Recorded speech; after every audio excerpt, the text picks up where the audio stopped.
সুপ্রিয় বন্ধুগণ, আসসালামু আলাইকুম। দূরের কাছে দেশে অথবা দেশে বাইরে থেকে প্রিয় বন্ধুরা ঠিক এই মুহূর্তে যেখান থেকে বাস্তব জীবনের গল্প শোনার জন্য আমার সাথে জয়েন করেছেন আমি আপন। আর যে আপন জীবনের গল্পের 1098তম পর্বে আপনাকে বরাবরের মতো স্বাগতম জানাচ্ছি। বন্ধুগণ, আজ আমি আপনাদেরকে শোনাবো বন্দনগরী চট্টগ্রামের ভাই জসিমউদ্দিনের জীবনের হৃদয় কাঁপানো এক সুন্দর বাস্তব সত্য ঘটনা। বন্ধুরা, আজকের গল্পের টাইটেল গরিব কাঠুরিয়ার সঙ্গে পরীর বাস্তব প্রেম কাহিনী। চট্টগ্রামের এক প্রত্যন্ত পাহাড়ি এলাকার সত্য বাস্তব ঘটনা। বন্ধুরা, আমি আপনাদেরকে নিশ্চিত করে বলতে পারি, এই গল্পটা যদি আপনি শুরু থেকে শেষ পর্যন্ত শোনেন, আপনার মনের মণিকোঠায় এক শান্তি অনুভব করবেন। হৃদয় স্পর্শ করার মতো পরীর সঙ্গে মানুষের এক বাস্তব সত্য প্রেম কাহিনী। আশা করব সবাই শুরু থেকে শেষ পর্যন্ত গল্প জুড়ে আমার সাথেই থাকবেন এবং গল্প শেষে চট্টগ্রামের ভাই জসিমউদ্দিনকে আপনার মতো করে একটা মন্তব্য কমেন্ট বক্সে লিখবেন। ধন্যবাদ সবাইকে।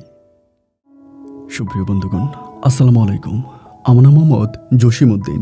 আমার বাড়ি বন্দনগরী, চট্টগ্রাম। বন্ধুরা, আমি আমার জীবনের গল্পটা শুরু করার শুরুতে আপনাদেরকে আমার পরিবারের বিষয়ে জানিয়ে রাখি। আমার পরিবারে আমি আছি, আমার বাবা আছে, মা আছে, এছাড়া রয়েছে আমার দাদা দাদি সহ আমার বড় 3টা ভাই আর বড় একটা বোন। আমরা টোটাল 4 ভাই 1 বোন।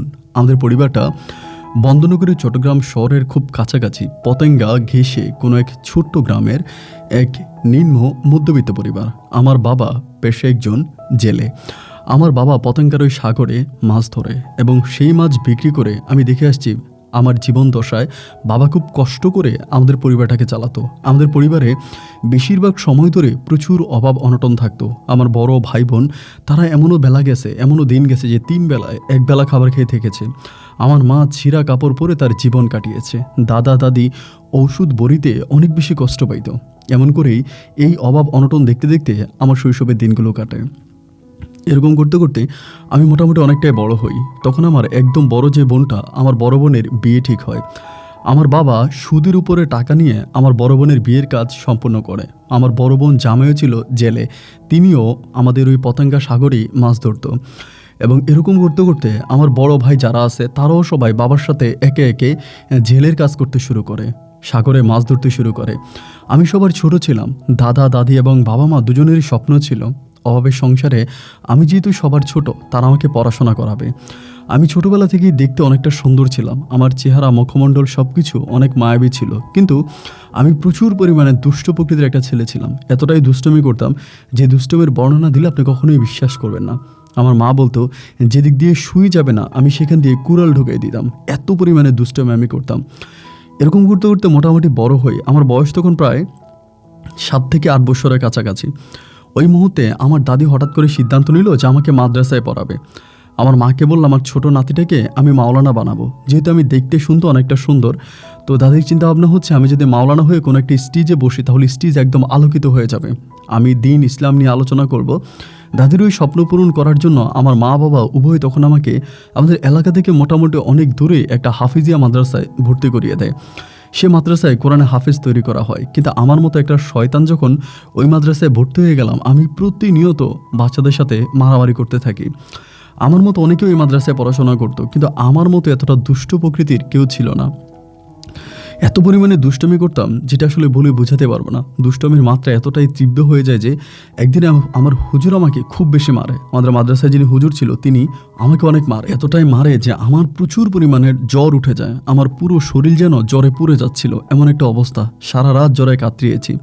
এবং সকালবেলাও হুজুর আমার দিকে খুব বেশি একটা তাকাচ্ছে না, কেমন জানি আমার দিকে অন্যরকমভাবে তাকাচ্ছে। আমার মনে হয় যেন এই হুজুর আর এই বাচ্চাদের সাথে আমি আর একটা মুহূর্ত থাকতে পারবো না। নিজের মনের ভিতরে তখন একটা ভয় লাগলো যে আমি কি করব, আমি এখানে থাকবো না, যেভাবে হোক এখান থেকে চলে যাব। কিন্তু আমার কাছে তো কোনো টাকা পয়সা নাই। টাকা পয়সা যেহেতু নাই, আমি যাবো বা কেমন করে? ছোট মানুষ, অত কিছু বুঝি না। জোহরের আজান দিল। আজান দেওয়ার পরে হুজুর সহ অন্য বাচ্চারা সবাই একসাথে নামাজ পড়ার জন্য মসজিদে গেল। তো আমাদের এই মাদ্রাসাটা মোটামুটি খুব একটা মেন রোডের সাথেই ছিল। তো মেন রোডের সাথে থাকার কারণে আমার একটা সুবিধা হয়েছে, যখন সবাই মসজিদে নামাজ পড়ার জন্য, জোহরের নামাজ পড়ার জন্য দাঁড়াইছে, আমি সবার পিছনে দাঁড়াইছি। এবং সবার পিছনে দাঁড়ানোর পরে আল্লাহু আকবার বলে হুজুর যখন নিয়ত বাঁধে, ঠিক ওই মুহূর্তেই আমি পিছন থেকে কাতার থেকে সরে আসি এবং সরে এসে দৌড়ে হুজুরের রুমে যাই। হুজুরের বিছনার নিচে সবসময় টাকা থাকতো। আমরা অনেক সময় যদি টাকা চাইতাম কোনো কারণে, হুজুরের বিছনার নিচে বালিশের নিচে টাকা থাকতো। তো আমি তখন হুজুরের বালিশটা টান দিলাম এবং বালিশের নিচে অনেকগুলো টাকা পাইলাম। এই সবগুলো টাকা নিয়ে আমি তখন মাদ্রাসা থেকে পালিয়ে আমি চলে আসি আপনার মেন রোডে আসার পর আমি একটা গাড়িতে উঠে যাই। আমাকে আগে এই এলাকাটা পার হতে হবে। তো আমাদের গ্রামের নাম মনে আছে, আমাদের উপজেলার নাম মনে আছে, থানার নাম মনে আছে, এগুলো বললাম এবং বলার পরে মানুষ আমাকে হেল্প করলো এবং তাদের সাহায্য সহযোগিতায় 9 বছর বয়সে আমি তখন বাড়িতে চলে আসি। তো বাড়িতে আমি যে চুরি করে আসছি, মাদ্রাসা থেকে টাকা চুরি করে নিয়ে আসছি, এটা কিন্তু আমি বাড়ির কাউরে বলি নাই। এবং বাড়িতে আসা মাত্রই আমার আব্বা আম্মা আমাকে জিজ্ঞেস করলো, কি রে তুই আসলি কীভাবে? সবসময় তো হুজুররা দিয়ে যাইতো, তা তুই এখন কীভাবে আসলি? আমি আব্বা আম্মারে কিছুই বললাম না। এরপরে ওই দিন রাতের বেলায় আমাদের হুজুর সহ মাদ্রাসার আরও কয়েকজন মানুষ আসছে। আমি তখন আমাদের ঘরের পিছনে বসে আছি, মানে সন্ধ্যার পরে এমনি বসে আছি। তো যখন দেখলাম যে ওরা আসছে, আমি তখন বুঝে গেছি যে তারা তো আমার আব্বা আম্মার কাছে বিচার দিবে, আব্বা আম্মা আমাকে মারবে। সেই জায়গা থেকে আমি তখন পালিয়ে চলে যাই। আমি সেই জায়গা থেকে পালিয়ে আমার খালার বাড়িতে চলে যাই। আমাদের পার্শ্ববর্তী গ্রাম ছিল আমার খালার গ্রামে চলে যাই এবং রাত 10টা বাজে আমার আব্বা আম্মা তারা আমার খালার বাড়িতে উপস্থিত হয়, কারণ তারা জানে যে আমাকে মারলে আমি খালার বাড়িতেই চলে যাব। তা খালার বাড়িতে গিয়ে আমাকে মারার জন্য খুব চেষ্টা করে, কিন্তু আমাকে আর মারতে পারে না। আমার খালু দুজনেই আমাকে প্রচুর গার্ড দিয়ে রাখে যে না, ওকে মারার দরকার নেই, ওরা মারতে পারবে না। তো খালু 10-12 দিন পর্যন্ত আমাকে ওনাদের বাড়িতে রাখে এবং আমি এও জানতে পারি আমি হুজুরের কাছ থেকে যে টাকা নিয়ে আসছিলাম আমার আব্বা হুজুরের ওই টাকা পরিশোধ করে দেয়, মানে হুজুরকে দিয়ে দেয়। তো 10-12 দিন পরে আমি খালামার বাড়ি থেকে একদিন আমার দাদি আমাকে গিয়ে নিয়ে আসছে। আমি খালামার বাড়িতে থাকতেছি এবং মানে আমার দাদি আমার খুব ভালোবাসতো, সত্যি কথা। দাদি আমাকে নিয়ে আসছে। এবার দাদি আমাকে নিয়ে আসার পরে আমার দিন গেলে এরকমভাবেই কাটতেছে। আব্বা আম্মা কেউ আমার সাথে কথা বলে না, আমার বড় ভাই বোন যারাই আছে তারাই কেউ আমার সাথে কথা বলে না। খুব মানে দুঃখ কষ্ট যন্ত্রণার মাঝে আমার শৈশবের দিনগুলো কাটতে থাকে। একাকিত্ব ওই সময়টাতে আমি তখন আমার মতো কিছু বন্ধুবান্ধব তৈরি করি যারা আমাদের এলাকায় থাকতো এবং এরকম কিছু পোলাপাইন তৈরি করে আমি তাদের সাথে টুকিটাকি কাজ করতে শুরু করি। আমাদের এলাকাটা খুবই সুন্দর একটা এলাকা ছিল। তো যেহেতু ধরেন আপনার বাড়ির পাশেই নদী ছিল, তো নদী থাকার কারণে দেখা যায় যে বেশিরভাগ সময় আমরা ওইখান থেকে মানে সমুদ্র থেকে মাছ ধরতাম বন্ধুবান্ধব সবাই মিলে এমনি করতে করতে এবং টুকিটাকি কাজ করতাম। শহর থেকে মানে মোটামুটি বেশি দূরে ছিল না আমাদের এলাকা, মাঝে মাঝে শহরে কাজে চলে যেতাম। এরকম করতে করতে সবার সাথে কাম করতে করতে আমি প্রায় অনেকটাই বড় হয়ে যাই। অনেকটাই বড় হই বলতে আমার বয়স তখন প্রায় 17-18 বা 19-20-এর কাছাকাছি হবে, ওরকম একটা বয়সী। মানে আমি তখন একেবারে টাগরা জওয়ান। তো ওই মুহূর্তে চিন্তা করলাম যে কী করা যায়, মানে কোনো কিছু বুঝতে পারতেছিলাম না। তো একটা সময় বাড়িতে, তখন আবার বাইরে যাইতাম না, বাড়িতেই থাকতাম বেশিরভাগ সময়। আব্বা ভাইয়া সবাই মাছ ধরতো, মাঝে মাঝে ওদের সাথেও যাইতাম, বাড়িতেই থাকতাম। এরকম করে সময়গুলো কাটতেছে। তো দেখা গেল যে আমরা বন্ধুরা প্রায় 6 জনের মতো ছিলাম। আমরা একই পাড়ার ছেলে 6 জন। আমরা আমাদের 6 জনের মাঝে খুবই আদর, রোমান্টিক, ভালোবাসা সবাই। তো একটা সময় দেখা গেল কি যে আমাদের গ্রামে একটা মাজার আছে, মানে পাগলা বাবা বলে একজন লোক আছে, উনি মারা গেছে। এবং উনি মারা যাওয়ার পরে ওনার ওই মাজারটা দেখাশোনা করে একজন লোক, সে ভণ্ড, মধ্যবয়স্ক। এবং ওই ভণ্ড লোকটা আমরা অনেক সময় দেখি সে নেশা করে, গাঞ্জা খায়, বিভিন্ন ধরনের মাদক সেবন করে। কিন্তু এই লোকটা হচ্ছে ওই মাজারের খাদেম, মানে ওই বড় মাজারটার খাদেম। এবং ওই মাজারের মানুষ প্রচুর পরিমাণের হাঁস, মুরগি, এটা ওইটা, ডিম এবং অনেক কিছু দেয় এবং মাজারে দিলে ইনি এগুলো আমাদের গঞ্জের বাজারে নিয়ে বিক্রি করে। সেই টাকা দিয়ে তিনি খুব আরামায়েশে দিন কাটাইতেছে। তা আমরা বন্ধুবান্ধবরা মিলে চিন্তা করলাম যে আরে দেখ, মানে ও এরকমভাবে মানে ওর জীবনটা কত সুন্দর কাটাইতেছে, একটা মাজার আছে এবং ওই মাজারটাই তার ইনকামের সবচেয়ে বড় জায়গা। ওইখানে প্রতিদিন অনেক হাঁস, মুরগি, ডিম, এটা ওইটা পরে ওইগুলো বিক্রি করে একেবারে স্বাধীনভাবে চলতেছে। আর আমাদের এলাকাটা হচ্ছে কি জানেন, একটু কেমন জানি পীর ভক্ত এলাকা। আমার গল্পটা আজ থেকে বহু বছর আগের। তো দেখা যায় যে আমাদের এলাকার বেশিরভাগ মানুষগুলো একটু পীর ভক্ত, সবাই আপনি ধরেন পীর, মুর্শিদ এগুলোতে খুব পছন্দ করতো এবং দরবেশদেরকে অনেক বেশি পছন্দ করতো। এমন করতে করতে আমার পাশের এক বন্ধু, ওর নাম হচ্ছে হেলাল, ও দীর্ঘদিন যাবত ওর নানু বাড়িতে ছিল। ওর নানার বাড়ি হচ্ছে নোয়াখালীর কাছাকাছি কোনো একটা জায়গায়। তো ওইখানেও আমারে বলতেছে দীর্ঘদিন নানু বাড়িতে থাকার পরও তখন আমাদের এলাকায় আসে, আমাদের মানে জুনিয়র বন্ধু আর কি, ছোটোকালেরই বন্ধু। ও বলতেছে যে জসিম, আমার মাথায় একটা দারুণ আইডিয়া আসছে, ওই আইডিয়াটা যদি কাজে লাগানো যায় তাহলে ওর মাজার ব্যবসা বন্ধ হয়ে যাবে, ও আর মাজারগিরি করতে পারবে না এবং আমরাও 2 হাতে টাকা ইনকাম করতে পারবো। আমি বললাম যে এরকম আইডিয়া, মানে এরকম কোনো আইডিয়া তোর মাথায় আসলো, তা কি আমাদেরকে সবাইকে বল। ও তখন বললো, আমি যখন নানু বাড়িতে ছিলাম ওখানে একটা আমার বন্ড দরবেশের সাথে পরিচয় হয়। আমি তখন বললাম তারপর? বলো, ওই ভণ্ড দরবেশটা এরকম একটা দরবেশ, তুই যদি তারে দেখিস, তুই তারে সালাম না দিলে আফসোস করবি। ওনার একদম কাঁধ পর্যন্ত ধবধবে সাদা দাড়ি, একদম পেট পর্যন্ত হচ্ছে ওনার মানে খুব খুবই ধর্মীয় একজন গুরু আর কি। দেখলে মনে হয় যে খুবই ধর্মীয় একজন মানুষ। এই লোকটাকে তুই দেখলেই না তোর ভিতরে ইসলামের প্রতি বা একটা ভক্তি চলে আসবে। তো একটা কাজ করি, আমরা ওই লোকটারে ব্যবহার করি এবং ওই লোকটারে ব্যবহার করে আমরা একটা সঠিক কাজে যেতে পারবো। মানে কীভাবে ওই লোকটাকে ব্যবহার করবে বলে, এই লোকটাকে আমরা আমাদের গ্রামে নিয়ে আসবো। যেহেতু আমাদের গ্রামের মানুষগুলো অনেক বেশি সহজ সরল, তারা এই ধরনের জিনিসগুলোকে বিশ্বাস করে, ওই লোকটাকে আমরা আমাদের গ্রামে আনবো এবং আমাদের গ্রামে আনার পরে আমরা ওই লোকটাকে এখানে বসাই দিব, আমাদের গ্রামে থাকার ব্যবস্থা করে দিব। তা আমি তখন বললাম এটা কীভাবে সম্ভব? ও বলে দাঁড়া আমি আইডিয়া বের করি। পরে আমার বন্ধু হেলাল আইডিয়া বের করলো, আমরা সামনের মাসে একটা মাহফিল ডাকবো, একটা ওয়াজ ডাকবো এবং ওই ওয়াজ মাহফিলে আমরা দরবেশ হিসেবে ওই বাবারে ইনভাইট করব।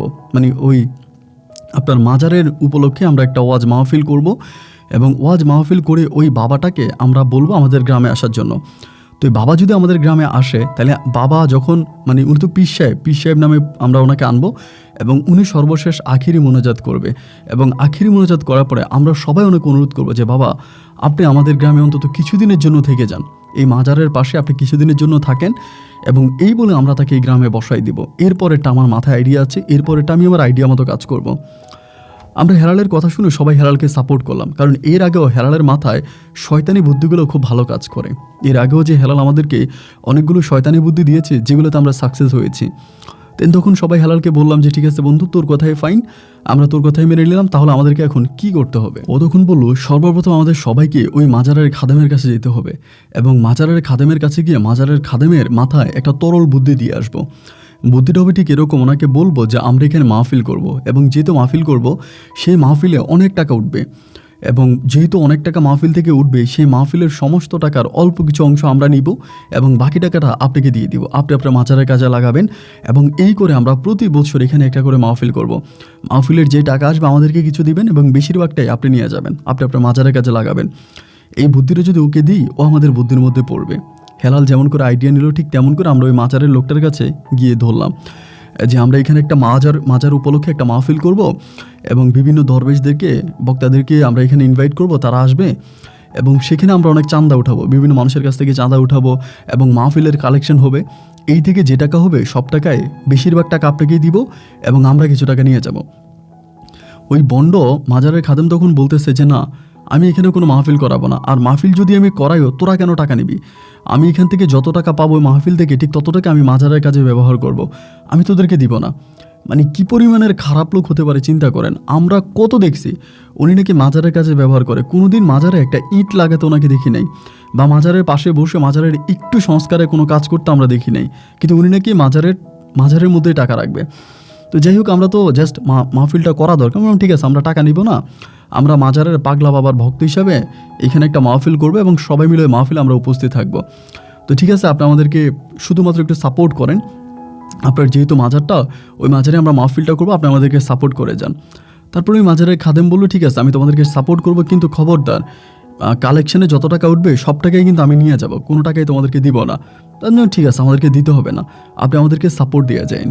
এই বলে আমরা তখন মাহফিলের কাজ শুরু করলাম, মানে মাহফিল এখানে করব, এখানে আমরা উদ্যোগ নিলাম। এরপরে আমাদের গ্রামের বিভিন্ন গণ্যমান্য লোকজন আছে, ওনাদেরকে ইনভাইট করতে শুরু করি, এখানে ওইখানে বিভিন্ন জায়গায় চিঠি পাঠাতে শুরু করি এবং একটা পর্যায়ে আমাদের ওই ভালো কাজটাকে, যদিও অনেকের চোখে এটা খুব ভালো একটা কাজ ছিল, কিন্তু ভালো কাজের আড়ালে আমরা তো একটা শয়তানি বুদ্ধি মাথায় নিয়েছিলাম। সবাই আমাদেরকে খুবভাবে সাপোর্ট দিল যে ঠিক আছে জসিম, হেলাল, তোমরা অনেক ভালো কাজ করতেছো এবং তোমরা গ্রামের যুব সমাজ প্রথমে একটা ওয়াজ মাহফিলের উদ্যোগ নিয়েছো, এতদিন পরে আল্লাহ তোমাদের উপরে রহমত করেছে, তো তোমরা এটা করো। সবাই সাপোর্টে এবং সবার ভালোবাসায় আমরা তখন এই মাহফিল করার সম্পূর্ণরূপে উদ্যোগ নিয়ে নিলাম। আমরা ডেট ঠিক করলাম এবং লিফলেট তৈরি করলাম, মাহফিলের ব্যানার তৈরি করলাম, সবার হাতে হাতে ব্যানার পৌঁছায় দিলাম এবং একটা পর্যায়ে আমি আর আমার বন্ধু হেলাল জাস্ট আমরা দুজনে মিলে নোয়াখালী ওই বাবার কাছে গেলাম। তো বাবা যে জায়গার ভিতরে আগে ওর নানু বাড়িতে ওর বাবা আগে যে জায়গা ওই বন্ড বাবা যেখানে বসতো সেখানে যে কোনো একটা কারণে ধরা খেয়ে যায়, গ্রামের মানুষের কাছে বন্ডামি করতে গিয়ে ধরা খায়। এরপরে সে কী করে, নোয়াখালী শহরের ওইদিকে একটা বাসা ভাড়া করে থাকে, টুকিটাকি ভণ্ডামি করে, অত বেশি করতে পারে না, কারণ ওই এলাকার অনেকেই তাকে চিনি, সে যে বন্ড বাবা নামে পরিচিত। পরে আমরা তাকে বিস্তারিত সব ঘটনাটা খুলে বললাম এবং ঘটনা শুনে উনি সাথে সাথে রাজি হয়ে গেল। উনি বলে, ঠিক আছে, তোমরা যদি তোমাদের গ্রামে আমাকে বসাইতে পারো, তোমাদের টাকা পয়সার কোনো অভাব হবে না। তোমাদের সিগারেট খাওয়া থেকে শুরু করে যত টাকা পয়সা লাগে সব টাকা পয়সা আমি দিব। তোমরা শুধু তোমাদের গ্রামের ওই মাজারে আমাকে বসার একটা ব্যবস্থা করে দাও। হেলালকে বলতেছে, হেলাল তুমি তো জানো আমার আগের যে বসার স্থানটা ছিল এটা নষ্ট হয়ে গেছে, সুতরাং আমার একটা বসার জায়গা খুব দরকার। হেলালের সাথে তখন আমরা কথাবার্তা বলে ওই বাবার সাথে কথাবার্তা ফাইনাল করে আমরা গ্রামে আসলাম। এবং আসার পরে তখন শুরু হলো মাহফিলের দিন। ওই মাহফিলের দিনে আমরা সবাই পায়জামা পাঞ্জাবি পরে একেবারে খুব সুন্দরভাবে পরিপাটি হয়ে মাহফিলের প্যান্ডেলে আসলাম। এবং ওই বাবাও এসে উপস্থিত হলো। ওনাকে আমরা গাড়ি দিয়ে নিয়ে আসছি, মানে ভাড়া গাড়ি করে ওনাকে আমরা নিয়ে আসছি। এবং আনার পরে ওই মাহফিল হলো, মানে অনেক বড় বড় বক্তাদেরকে আমরা দাওয়াত দিয়েছি, অনেক বড় বড় ভালো মানের যারা ওয়াজ করে ওনাদেরকে দাওয়াত দিয়েছি। এবং রাত্র প্রায় 2টার দিকে আমরা তখন ওই বন্ড বাবাকে স্টেজে উঠাই। এবং উনি যদিও বন্ড হয়ে থাকে, ওনার কথাবার্তা, ওনার আচার আচরণ এবং উনি আল্লাহকে বলে ডাক দিলে প্রতিটা মানুষের হৃদয় কেঁপে উঠবে, এমন একটা অবস্থা। সামনাসামনি যদি আমি সাপ গলায় দিয়ে বলি যে এই লোকটা বন্ড, আপনারা কেউই বিশ্বাস করবেন না। এমনভাবে সে একটা আখিরি মুনাজাত দিল। এবং ওই আখিরি মুনাজাতে আমরা যারা আছি, আমরা আমাদের সাথে আরও কিছু গ্রামের গণ্যমান্য ব্যক্তিবর্গকে নিয়ে নিলাম। সবাইকে সাথে করে নিয়ে, গ্রামের ওই বয়স্ক লোকজনকেও সাথে করে নিয়ে মুনাজাত যখন প্রায় শেষের দিকে, আখিরি মুনাজাত তো এখনই মাহফিল শেষ হয়ে যাবে, উনি মুনাজাত শেষ করে যাতে আমিন বললো, আমিন বলার সাথে সাথে আমরা সবাই মিলে, আমরা বন্ধুরা যারা ছিলাম সবাই মিলে এবং গ্রামের ওই মুরব্বীরা মিলে আমরা ওই বাবার পা চেপে ধরলাম।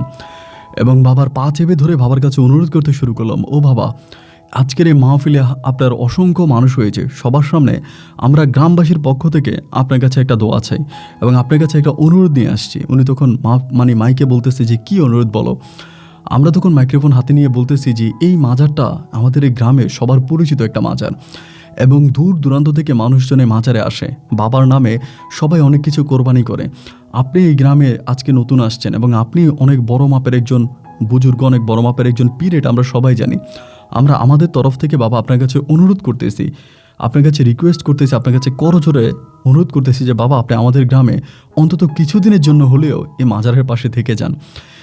এই কথাটা যখন আমরা বললাম এবং আর চোখে আমরা ওই যে মাজারের যিনি খাদেম আছে ওনার মুখের দিকে তাকালাম, উনি মুখটা একদম কালো করে ফেললো।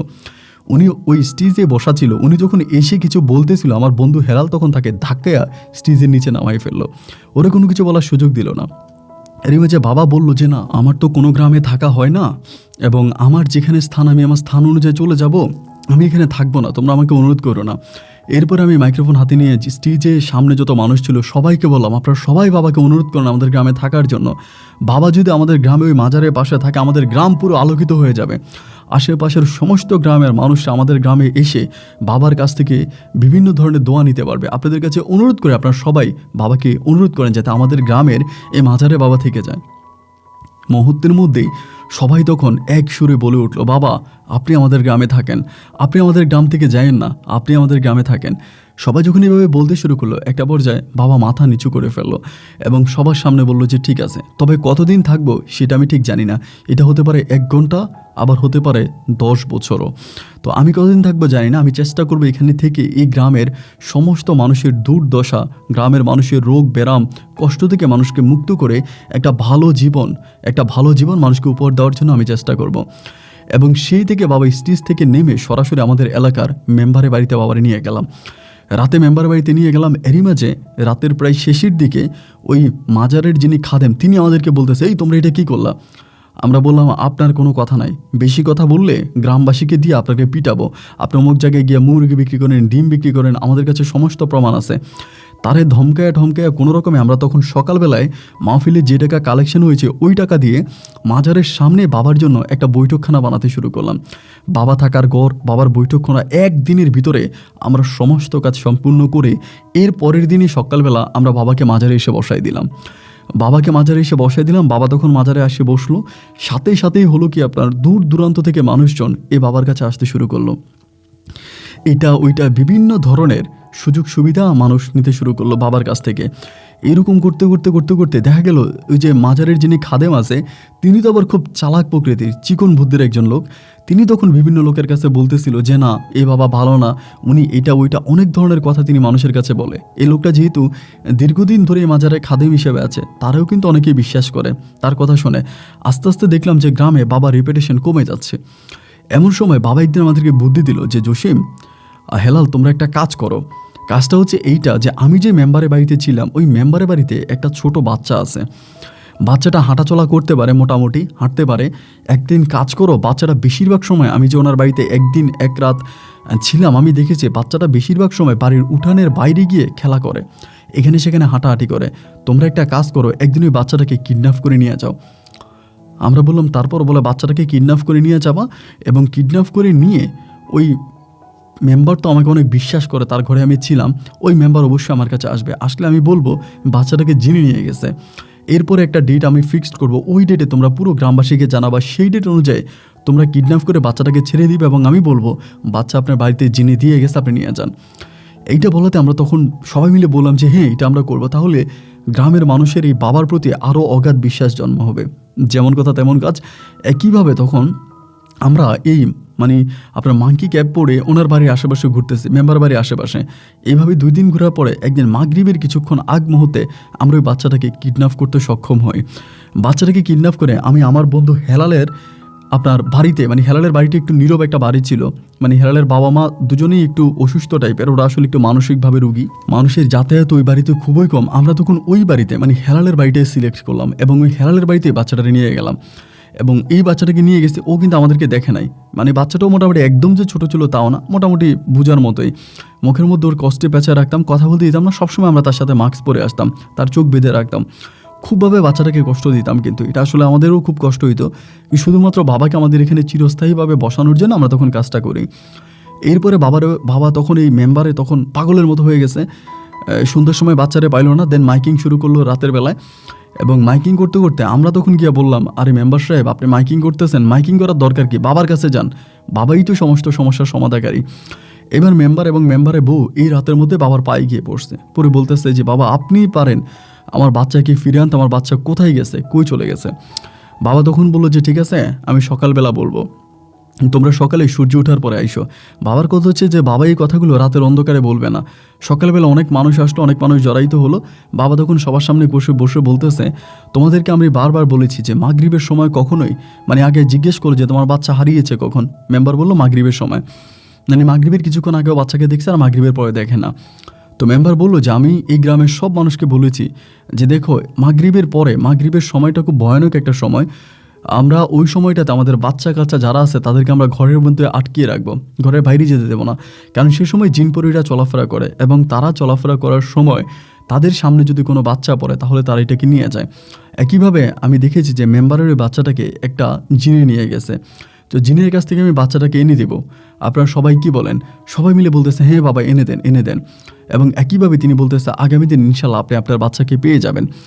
এবং উনি যেভাবে আমাদেরকে ডিক্লারেশন দিয়েছে আমরা ঠিক ওনার দেখানো পথ অনুযায়ী যাই এবং একইভাবে আমরা সুযোগ সময় বুঝে বাচ্চাটাকে বাড়ির সামনে নামাইয়ে দিই। এবং নামাই দেওয়ার পরে বাচ্চা তখন বাড়িতে যায়, গিয়ে কান্নাকাটি করে এবং সে বলে তাকে কিছু কালো পরা লোকেরা ধরে নিয়ে গেছে, এরকমভাবে বলে। তো যাই হোক বাচ্চা ফিরে পায় এবং বাচ্চা ফিরে পাওয়ার পরেই গ্রামের সবাই মিলে বাবার প্রতি আরও ভক্তি বেড়ে যায়। এমন ভক্তি বাড়ে যে বাবা যেটা বলবে গ্রামে সেটাই ঘটবে। আমরা বিভিন্ন গ্রাম থেকে গরু চুরি করি, আমরা গরু তখন আটকায় রাখি এবং এসে বাবার কাছে বলে যে বাবা আমাদের গরু চুরি হয়ে গেছে। বাবা বলে গরু আমি এনে দিব, যেই চোরে নিয়ে গেছে ওই চোরে গরু এনে দিতে বাধ্য, আমি গরু এনে দিব। বাবা তখন আমাদেরকে টাইমটা, আমরা রাতের অন্ধকারে এই গরুগুলোকে আবার ওই বাড়ির মধ্যে নিয়ে ছেড়ে দিই এবং ছেড়ে দেওয়ার পরে সকালবেলা তারা গরু খুঁজে পায় এবং এতে বাবার প্রতি গ্রামের মানুষের এতটাই ভক্তি সম্মান শ্রদ্ধা বেড়ে যায় যে তারা বাবাকে ছাড়া কিছুই বোঝে না। এরই মাঝে বাবা তখন করে কি, তার কিছু স্পেশাল খাদেম আছে যাদেরকে নিয়ে উনি অন্য গ্রামে বন্ডামি করতো, তাদেরকে তখন এই গ্রামে নিয়ে আসে এবং গ্রামে নিয়ে আসার পরে আমরাও তখন বাবার সাথে আছি, বাবা আমাদেরকে টাকা পয়সা দিত, সব কিছু দিত। এরকম করতে করতে যখন বাবা তার নিজস্ব লোকগুলোকে গ্রামে নিয়ে আসে, তার যে স্পেশাল খাদেমগুলো ছিল তাদেরকে যখন এই গ্রামের ভিতর ঢুকাই ফেলে, তখনই বাবা করে কি আমাদেরকে আর আগের মতো টাকা দেয় না। আমরা যখন বলি যে বাবা আমাদেরকে আগে যেরকম টাকা পয়সা দিত, ইনকাম হইলে ওরকম টাকা পয়সা দিত না। একটা সময় দেখা গেল যে তিনি আমাদেরকে টোটালি টাকা দেওয়া বন্ধ করে দিল, আমাদেরকে আর কোনো টাকাই দিচ্ছে না। আমাদের কথা হচ্ছে আরে এটা তো আসলে জুলুম হয়ে গেল। আমরা নিজেরা ভিন্ন গ্রাম থেকে ওনারা এত কৌশল, এত পথ, এত কিছু করে আইনা বসাইলাম। এরই মাঝে মাজারের যে খাদেম ছিল তারও বিল নেই, বাবা নিজে মাজারের খাদেমকে পিটে মাজার থেকে বের করে দিছে। উনি তখন সম্পূর্ণভাবে ওই মাজারের দখলদার হয়ে গেছে এবং তার যে সাঙ্গ পাঙ্গরা ছিল সবাই তখন ওই মাজার পাহারা দিত। একইভাবে দেখা গেল আমাদের গ্রামে, আমাদের পাশের গ্রামে, আমাদের থানা, জেলা, উপজেলা সবাই ওই বাবার ভক্ত হয়ে গেল। থানা থেকে ওসি সাহেব পর্যন্ত এসে বাবার কাছ থেকে দোয়া নেয়। একটা মানুষ নির্বাচনে দাঁড়ালে বাবার কাছে আসে।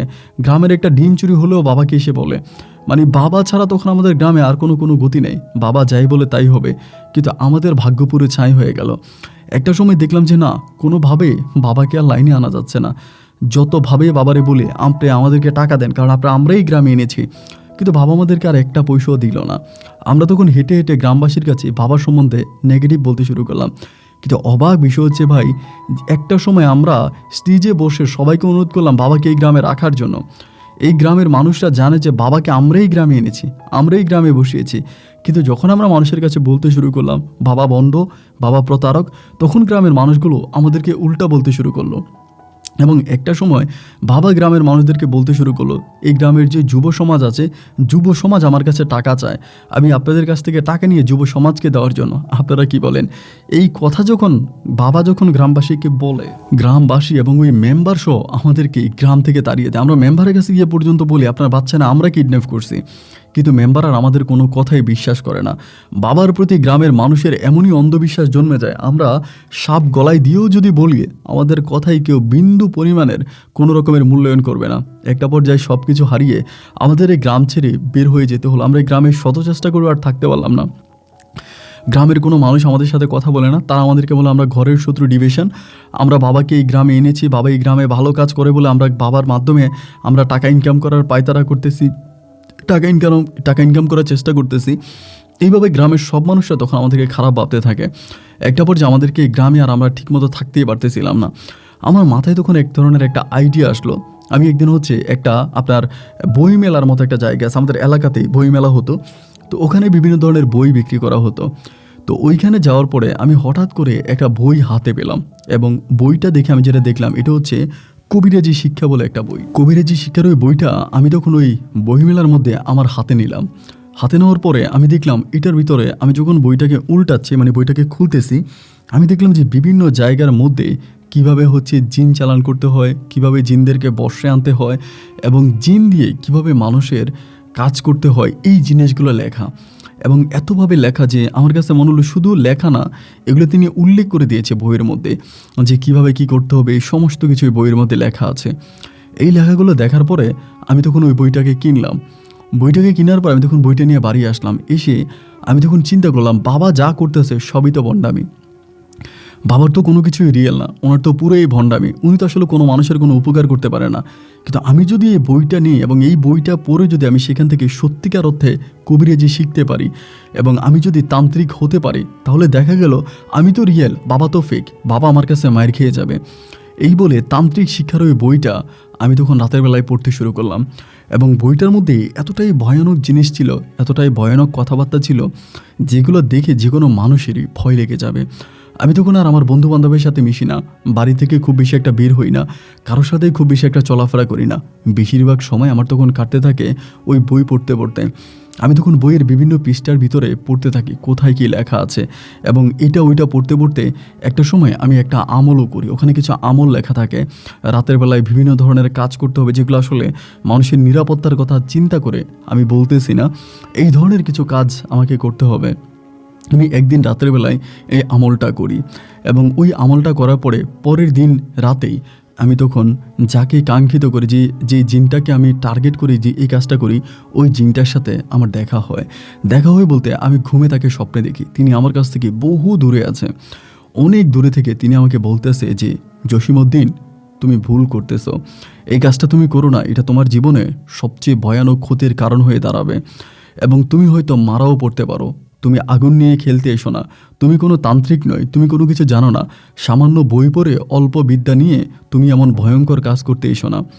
আমি এর পরের দিন যখন জিনটাকে স্বপ্নে দেখি, আমার ভিতরের সাহস তখন আরও বেড়ে যায়, কারণ ওই বইয়ের মধ্যে লেখা ছিল যে আপনি যে কাজগুলো করবেন এই কাজগুলো সম্পূর্ণ করার পরে প্রথম রাতের পরের রাতে আপনি জিনটাকে স্বপ্নে দেখবেন। ওই জিনটা আপনাকে বারবার নিষেধ করবে এই কাজটা করার জন্য। জিনটা আপনাকে অনেক ভয় দেখাবে, কিন্তু আপনি কোনো ভয় পাবেন না। আপনি এর পরের সাবজেক্ট পড়তে শুরু করবেন। আমি তখন কী করলাম, এর পরের সাবজেক্টটা পড়তে শুরু করলাম। এর পরের সাবজেক্ট আমি যখন পড়তে শুরু করলাম, এর পরের আমলটা ছিল আরও ভয়ানক, এবং যেটা আমার পরিবারের সাথে আমার করা লাগছে। আমার পরিবারের সাথে আমার এত খারাপ এবং জঘন্য একটা কাজ আমি করছি, যেটা বললে হয়তো আপনি এখন আমাকে সবাই জুতো দিয়ে পিটবেন, কিন্তু আমি শুধুমাত্র ওই জিনটাকে বশে আনার জন্য আমি তখন এই কাজটা করি। এবং এর পরের রাতে আমি এমন একটা জিনা করি, এবং পরের রাতে আমি তখন ওই পরিটাকে পুনরায় আবার ওই জিনটাকে আমি আবারও স্বপ্নে দেখি। তিনি তখন আমার কাছে আসে, মোটামুটি প্রায় অনেকটাই কাছে আসে। এত ভয়ঙ্কর একটা চেহারা নিয়ে আসে, তাকে দেখার পরে আমার শরীরের পশমগুলো দাঁড়িয়ে যায়।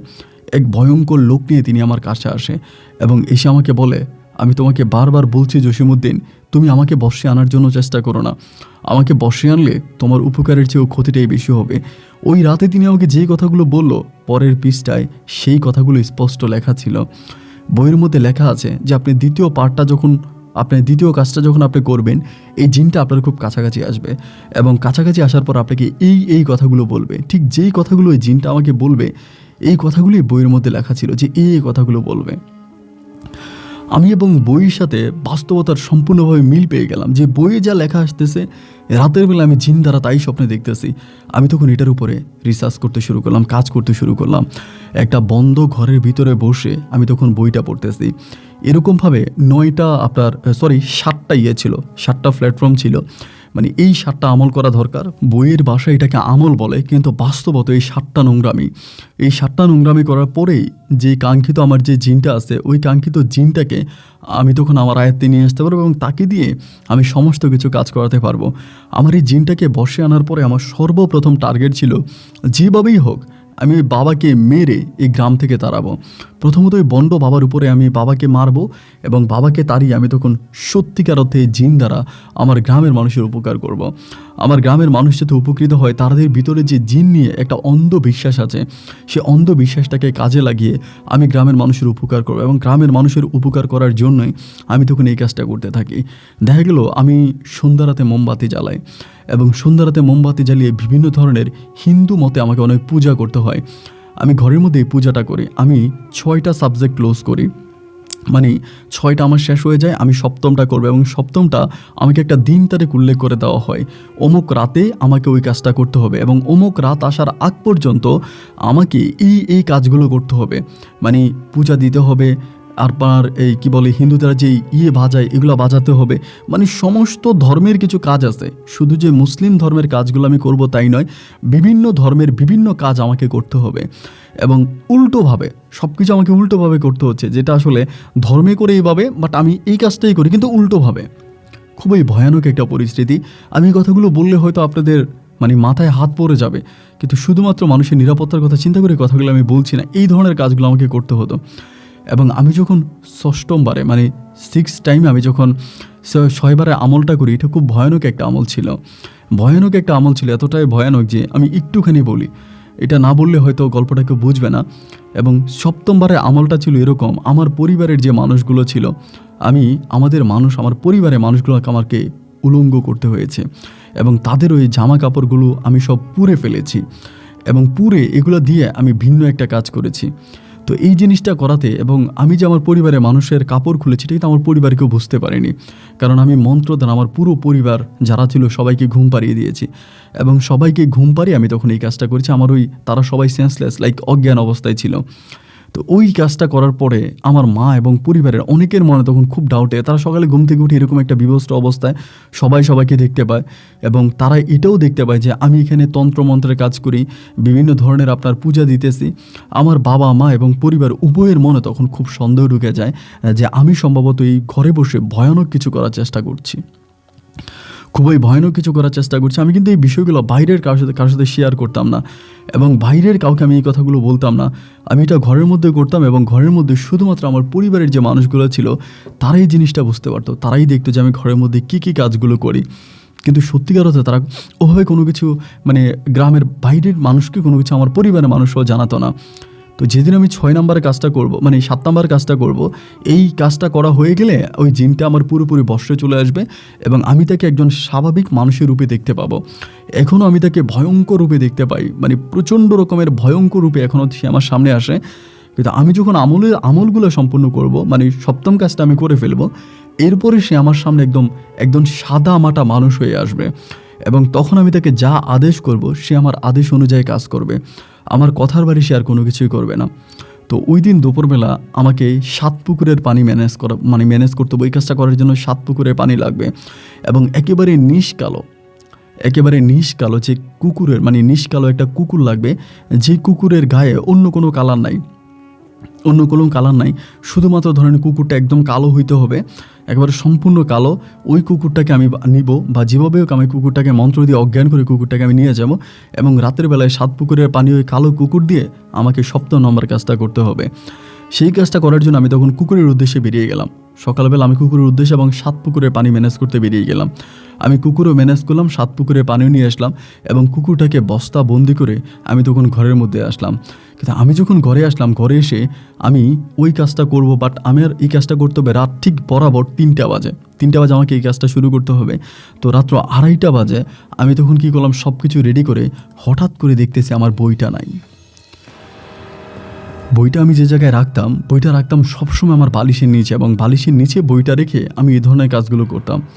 আমি হঠাৎ করে রাত্র প্রায় 2:30টার দিকে আমি দেখলাম যে আমার বইটা নাই এবং বইটা আমি পাচ্ছি না। বইটা না পাওয়ার পরে একইভাবে দেখা গেল যে আমি যে তন্ত্রমন্ত্রের কাজগুলো করতাম, যা করতাম, আমার ঘরে যা কিছু ছিল কোনো কিছু আমি আর খুঁজে পাচ্ছি না, কোনো কিছুই ঘরের মধ্যে নাই। আমি তখন চিন্তা করলাম, এরকম হয়ে গেল কেন, কোথায় গেল সব কিছু? আমি তখন দৌড়ে আমার মায়ের রুমে গেলাম, মায়ের দরজা ধাক্কাতে শুরু করলাম। মা তখন দরজা খুললো। আমি তখন বললাম, মা, আমার বালিশের নিচে একটা বই ছিল, আমি আমার বইটাকে খুঁজে পাচ্ছি না, এবং একইভাবে আমার তন্ত্র মন্ত্রের অনেকগুলো জিনিস ছিল, কোনো কিছু আমার চোখে পড়তেছে না। এই জিনিসগুলো কোথায় গেল? তুমি কি এগুলো নিয়ে গেছো? আমার মা বলে, আমি কোনো কিছুই নেই। আমি বললাম, তুমি যদি কোনো কিছুই নাই নিবা, তাহলে আমার এই জিনিসগুলো গেল কোথায়? আমার মা বলে, আমি জানি না, তুই এখান থেকে বেরিয়ে যা। তুই যা করছিস, তুই আমাদেরকে যেভাবে অপমান করছিস, এইভাবে আর একটা মানুষকে আর অপমান করিস না। তুই বাড়ি থেকে বেরো, আমি তোর চেহারা দেখতে চাই না, তুই আমার সন্তান না। এমনভাবেই মা তখন আমাকে গালমন্দ করতে শুরু করে। বাট আমি কোনোভাবেই মাকে বুঝাইতে পারতেছি না যে, মা তুমি একটু স্টপ হও, আমাকে জিনিসটা তো আমার অনেক ক্ষতি হয়ে যাবে। এরই মাঝে ঘড়ির সময় প্রায় 3টা বেজে যাচ্ছে এবং আমি যতভাবে আমার মাকে বোঝাচ্ছি, মা আমার কোনো কথাই শোনে না। 2:50 আমি তখন দৌড়ে ওই মধ্যে আসি, আমি আমার রুমের মধ্যে আসি এবং রুমের মধ্যে আসা মাত্রই আমি হঠাৎ করে দেখতে পাই যে ওই কুকুরটা, যেই কুকুরটাকে আমি বস্তাবন্দি করে রেখেছিলাম, ওই কুকুরটা এই বস্তার ভিতরে বের হওয়ার জন্য প্রচণ্ড রকমের ছটফট করতেছে, কিন্তু কোনো শব্দ করতে পারে না, মানে আপনার কোনো সাউন্ড দিতে পারে না, গলা দিয়ে কোনো সাউন্ড বেরোচ্ছে না। কিন্তু এই যে আপনার সালার যে বস্তাটা, ওই বস্তাটা থেকে বের হওয়ার জন্য কুকুরটা আপ্রাণ চেষ্টা করতেছে, মানে অনেক চেষ্টা করতেছে। আমি তখন কি করব না করব কোনো কিছুই বুঝতে পারতেছিলাম না ওই মুহূর্তে। এবার আমি কি করলাম, মানে আমি তো আর কোনো কিছু আর বইয়ের অনুযায়ী করতেছি না। 7 পুকুরের যেই পানিটা আমার কাছে ছিল, আমি তখন ওই পানিটা ওই কুকুরের গায়ের উপরে ছিটাই দিচ্ছিলাম এবং কুকুরের গায়ের উপরে পানিটা ছিটাই দেওয়া মুহূর্তের মধ্যে আমি দেখলাম যে কুকুর ওই বস্তাটার মধ্যে আগুন লেগে গেল এবং আগুন লাগা মাত্রই যে বস্তাটা ছিল, ছালার ওই বস্তাটা পুড়ে গেল এবং পুড়ে যাওয়ার পরে আমি এমন ভয়ঙ্কর কিছু আমার ওই বস্তাটার মধ্যে দেখতে পেলাম যে কালো কুকুরটা আমি যেখানে রেখেছি, এরকম ভয়ঙ্কর, মানে এরকম বিবস্ত্র চেহারা, এত ভয়ঙ্কর লুকিং আমি আমার জীবনে কখনো দেখি নাই ভাই। এই জিনিসটা দেখা মাত্র, এটা কি, মানে এটা কোনো মানুষ না কুকুর না কোনো প্রাণী, এরকম প্রাণী আমার জীবনে আমি দেখি নাই। আমার জন্মের পর আমি এরকম ভয়ঙ্কর কোনো প্রাণী দেখি নাই। এরকম একটা প্রাণী আমি তখন দেখতে পেলাম। এই বস্তাটা পুড়ে যাওয়ার পর ওটা থেকে বেরোইছে। এই জায়গার মধ্যে আমি তখন আমি আমার জ্ঞান হারিয়ে ফেলি এবং জ্ঞান হারিয়ে ফেলার পরে আমার আর কোনো কিছুই মনে নেই।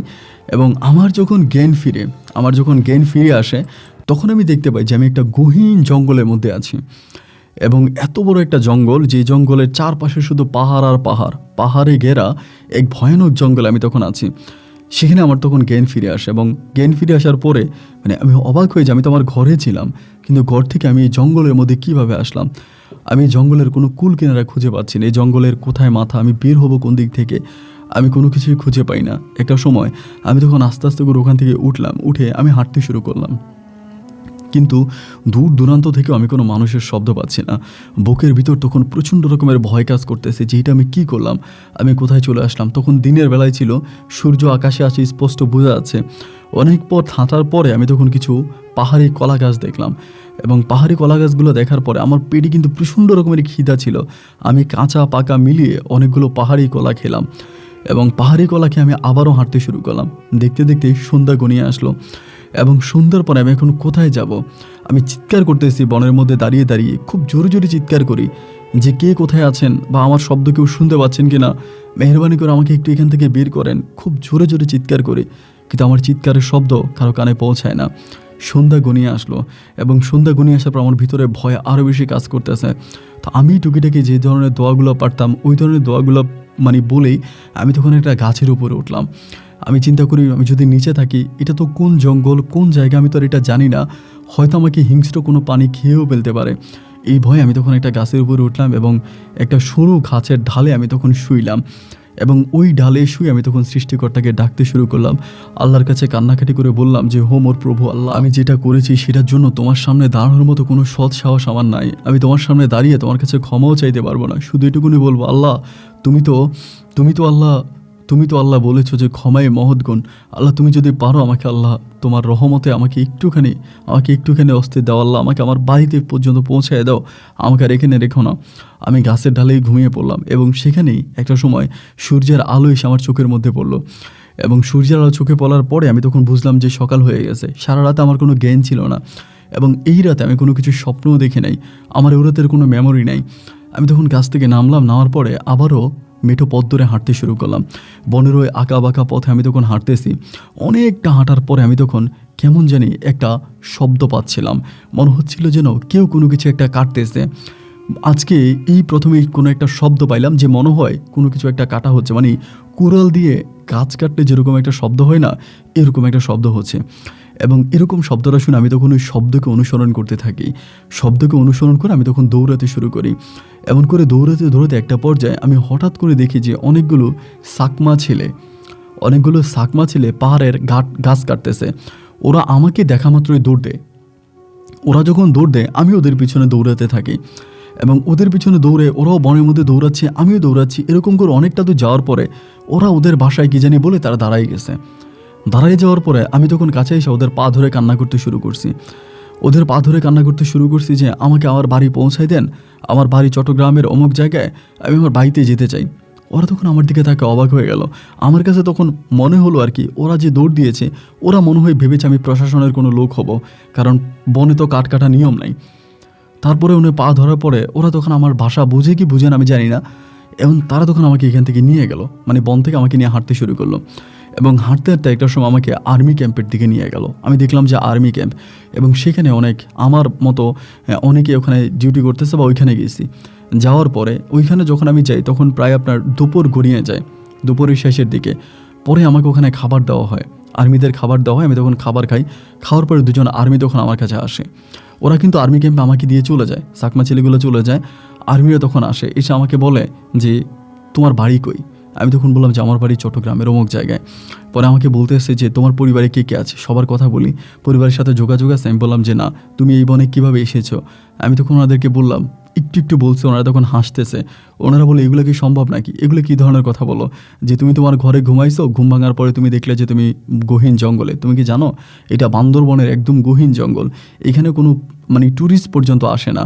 আমরা এখানে সেনা ক্যাম্প আছে, বাট সেনা ক্যাম্প থেকে অনেক দূরে, যেখানে শুধুমাত্র পাহাড়িদের বসবাস, সেই জায়গার মধ্যে তুমি গেলা কেমন করে? ওনাদেরকে আমি কোনো কিছু উত্তর দিতে পারলাম না। ওনারা বলে, তুমি থাকো, এবং সকালবেলা আমরা তোমাকে পুলিশের মাধ্যমে তোমাদেরকে হ্যান্ড ওভার করবো, তোমাকে আমরা তোমার এলাকায় পাঠিয়ে দেবো। তো এই কথা বলে তখন আমি পুলিশের ক্যাম্পের মধ্যে রাতের বেলায় ঘুমাইলাম, এবং ওই রাতে আমার জীবনের সবচেয়ে ভয়ানক ঘটনাটা ঘটলো। সেই রাতে ভাই আমি এমন একটা ভয়ঙ্কর জিনিসকে পুনরায় আবারও দেখতে পেলাম, যে জিনিসটাকে আমি দেখেছিলাম যে আমাদের ওই ঘরের মধ্যে বস্তার ভিতরে। এই জিনিসটা স্বপ্নে আমার আবারও আসলো। এসে আমারে বলতেছি, তুই জঙ্গল থেকে বের হলি কেন? এরকম করে আমাকে বলতেছে। আমি তখন বললাম, ওই জঙ্গলে আমার ভয় লাগে, আর আমি কি খাবো, থাকবো কীভাবে? বলে, তুই কী খাবে জানি না, তবে তোর শাস্তি হচ্ছে তোর মৃত্যু পর্যন্ত ওই জঙ্গলের ভিতরে থাকতে হবে। এবং এটা বলে আমাকে মারতে শুরু করে, প্রচণ্ড রকমের মারে। মারার একটা পর্যায়ে আমি তখন মানে পাগলের মতো মানে মায়ের ব্যথায় চিৎকার করতেছি। আশেপাশে তো আর্মিরা ঘুমিয়ে থাকে, তারা তখন উঠে আমাকে বলে, কী হয়েছে তোমার? আমি কোনো কিছু বলতেছি না, এবং আমার শরীরে বিভিন্ন জায়গায় মায়ের কালো দাগ আমি দেখতে পাচ্ছি। এবং ওই জিনটা আমাকে এটাও বলে যে তুই যদি এই বিষয়টা কাউকে জানিয়ে দিস বা এখানের কোনো আর্মিকে তুই বলিস, আমি তোকে মেরে ফেলবো। তুই ফজরের আগে, ফজরের হওয়ার পর এখান থেকে তুই পালাবি, তুই আবারও জঙ্গলের ভিতরে চলে যাবি। তুই জঙ্গলের বাইরে থাকলে আমি তোকে মেরে ফেলবো, যদি বাঁচতে হয় তোকে জঙ্গলের মধ্যেই থাকতে হবে। বাইরে ভাই, ফজরে আজানের পরে আর্মিদের কুচকা আওয়াজে আমি তখন আস্তে আস্তে করে ঘর থেকে বের হই। আমি জানি আমি যদি বাড়ির মধ্যে যাই, তা আমি যদি আর্মিদের কথা মতো আমি যদি আমার চট্টগ্রাম শহরে আমার পরিবারের কাছে যাই, তাহলে ওই জিনটা আমাকে মেরে ফেলবে। কারণ এই জিনটার সাথে আমার সম্পর্ক আজকে একদিন দুই দিন না, প্রায় বহু মাসের মতো, এবং বহু মাস ধরে আমি এই বই পড়তাম এবং এই জিন সম্বন্ধে আমি জানি ও কতটা ভয়ানক হতে পারে। আমি তখন সবার চোখ ফাঁকি দিয়ে আবারও ওই বনের মধ্যে ঢুকে পড়লাম, এবং বনের মধ্যে ঢুকলাম। আর্মিরা আমাকে আর খুঁজে পেল না, মানে আমাকে আর দেখলো না। আমি তখন এই বনের মধ্যে ঢুকে গহীন বনের মধ্যে আবারও দৌড়াতে শুরু করি। হাঁটতে হাঁটতে অনেক দূর পর্যন্ত চলে যাই। সেদিন সারাদিন আমি বনে হাঁটাহাঁটি করি, এবং বনের যেই ফল ফুল ছিল আমি ওটা খাই। রাতের মধ্যে আমি ওই বনেই ঘুমাই। ওই রাতে আমার আরও ভয় লাগতেছিল যে আল্লাহ, তখন তো আমি আর্মিদের মাঝে ছিলাম, তারপরেও এটাই আমার এরকমভাবে ক্ষতি করছে, আমাকে মারছে, না জানি আজকে রাত আমাকে কী করে। আমার ডাকার মতো কেউ ছিল না। আমি কান্না করতে করতে আমার চোখগুলো ফুলে যাচ্ছিল। আমার মনে হচ্ছিল মৃত্যু মনে হয় আমার খুব নিকটে চলে আসছে। আমি তখন আবারও বনের মধ্যে ঘুমাচ্ছি না, মানে সারাটা রাত ঘুমাই নাই, কারণ আমি জানি ঘুমাইলে হয়তো এটা আমাকে স্বপ্নে দেখবো বা আসবে। আমি গাছের উপরে, গাছের ডালে গিয়ে বসেছিলাম। মনে হয় এই বুঝি ওই দিক থেকে আমাকে কেউ ডাকতেছে, মনে হয় বুঝি এই দিক থেকে আমার গাছটা কেউ নাড়াচ্ছে। মানে এরকম ভয় ভীতির মাঝে সারাটা রাত বনে আমি কাটিয়ে দিই, এবং পরের দিন আমি বনের মধ্যে আবারও হাঁটতে থাকি। এইভাবে আমি তখন পুনরায় আবারও ওই কাঠ কাটার শব্দটা শুনতে পাই, এবং কাঠ কাটার শব্দটা শুনতে পাওয়ার পরে আমি তখন আবারও ওই মানে লোকগুলোর সাথে, মানে যারা কাঠ কাটে ওই লোকগুলোর দিকে আমি আবারও যাই, এবং যাওয়ার পর আমি সেই মানে মানুষগুলোকেই দেখতে পাই যারা আমাকে একবার আর্মি ক্যাম্পে দিয়ে আসছিল। তো ওদেরকে দেখার পর আমি তখন ওদের কাছে যাই। ওরা আমাকে দেখে মানে আমাকে বাংলা ভাষায় খুব ক্লিয়ার হয় না আর কি ওদের ভাষাটা, মোটামুটি যতটুকু ওরা পারে অতটুকুতে আমাকে বলতেছে যে তুই আবার এখানে কেন আসলি, এরকম করে বলে। আমি তখন বললাম আমি আর্মির কাছে থাকবো না, এবং সেখানে থাকতে আমার ভয় লাগে, আর আমি তোমাদের সাথে থাকবো, এরকম করে বলে না এখানে থাকতে পারবি না। পরে আমি বললাম আমি কাঠ কেটে দেবো, তোমাদেরকে কাঠ কেটে দেবো। এই বলে ওদের কাছ থেকে কুড়াল নিয়ে আমি তখন ওদেরকে কাঠ কাটায় সহযোগিতা করি, মানে সাহায্য করি। এই জিনিসটা তারা তখন দেখে তাদের ভালো লাগে। আমি জানি না, হয়তো তাদের মধ্যে একটা রহমত আসে। তারা রাতে যে খাবারটা নিয়ে আসে দুপুরে খাওয়ার জন্য, সকালে যে খাবার আনে দুপুরে খাওয়ার জন্য, ওই দুপুরে খাবারের কিছু অংশ তখন আমাকে দেয়। আমি তখন ওই সাকমা উপজাতি ছেলেগুলোর সাথে এই খাবারগুলো খাচ্ছিলাম, এবং খাবারগুলো খাওয়ার পরে আমি তখন এখানে কাজ করি, ওদের সাথে আমি কাঠ কাটি, ওদেরকে আমি সাহায্য সহযোগিতা করি। প্রায় বিকেল ঘুরিয়ে সন্ধ্যা হয়ে গেল। ওরা তখন বলে তুই যাবি না? আমি বললাম না, আমি যাব না, আমি এখানেই থাকবো। ওরা তখনও খুব ভয়ানকভাবে আমার দিকে তাকিয়ে আছে, কি ব্যাপার, আমি কেন বাড়ি যাচ্ছি না, বা আমি কেন আমার ঠিকানা অনুযায়ী যাচ্ছি না, কেন আমি ওদের সাথে থাকতেছি। ওদের মনও তখন এই প্রশ্নটা বারবার মানে উদ্ভূত হচ্ছে, কিন্তু আমি আর ওদেরকে কোনো কিছু বলি না। না বলার পরে রাতটা আমি আবারও জঙ্গলে থেকে গেলাম। পরের দিন ওরা পুনরায় আবারও কাঠ কাটার জন্য আসে, এবং আমি ওদেরকে আবারও ওই কাঠ কাটার কাজে সাহায্য করি। এমন করতে করতে তাদের সাথে আমার সম্পর্কটা খুব ভালো হয়ে গেল, এবং খুবই মধুর একটা সম্পর্ক হলো। আমি আর জঙ্গলের বাইরে যাব না, কারণ আমি জানি জঙ্গলের বাইরে গেলেই হয়তো আমি মারা পড়বো, ওরা আমাকে মানে ওই চিনটা মেরে ফেলবে। এই জন্য আমার ওই জঙ্গলের মধ্যেই আমাকে সারা জীবন থাকতে হবে। এটা হচ্ছে আমার জীবনের সাজা। আমি জিনকে বশে আনার জন্য যে মানে খারাপ কাজ যে আমি যেটা করেছি, এই সাজা আমাকে সারা জীবন ভোগ করতে হবে। মৃত্যু পর্যন্ত আমাকে এই জঙ্গলের ভিতরেই থাকতে হবে, এখান থেকে আমি বেরোতে পারবো না। এটার মধ্যে আমি তখন থাকতে শুরু করি। এইভাবে প্রায় আপনার 2 মাসের মতো কেটে যায়, এবং ওই 2 মাসে এই পাহাড়ি ছেলেগুলোর সাথে আমার খুব গভীর একটা সম্পর্ক হয়ে যায়। ওদের সাথে বিভিন্ন ধরনের ঔষধি গাছ এবং বিভিন্ন ধরনের পাহাড়ি গাছ আমি কাটি, ওদের সাথে জঙ্গলে থাকি, এবং ওরাও আমাকে ওদের মানুষের মতোই করে নিয়েছে। ওরা আমাকে আর খারাপ ভাবে না, এবং আমাকে ওরা বলে তুই যদি চাস তোরে আমরা খাগড়া আপনার শহরে দিয়ে আসবো, বান্দরবান শহরে দিয়ে আসবো, তুই চলে যা। আমাকে রূপপাট আমি যেতে চাই না, আমি বললাম তোমাদের সাথে থাকবো।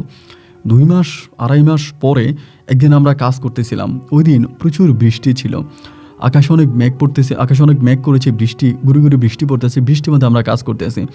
এমন সময় হঠাৎ করে আমরা জোপের ঝাড়ে, মানে বনের যে জোপ আছে, জোপের মধ্যে একটা ভয়ঙ্কর আকৃতির সাপ আমরা দেখতে পেলাম, এবং এই সাপটা এতটাই ভয়ঙ্কর ছিল যে সাপটাকে দেখা মাত্রই সবাই, মানে পাহাড়িরা তো আসলে সাপ খায়, ওরা তো সাকমা সাপ খায়, কিন্তু ওরা পর্যন্ত এত বড় সাপ দেখে পিছনের দিকে চলে আসলো।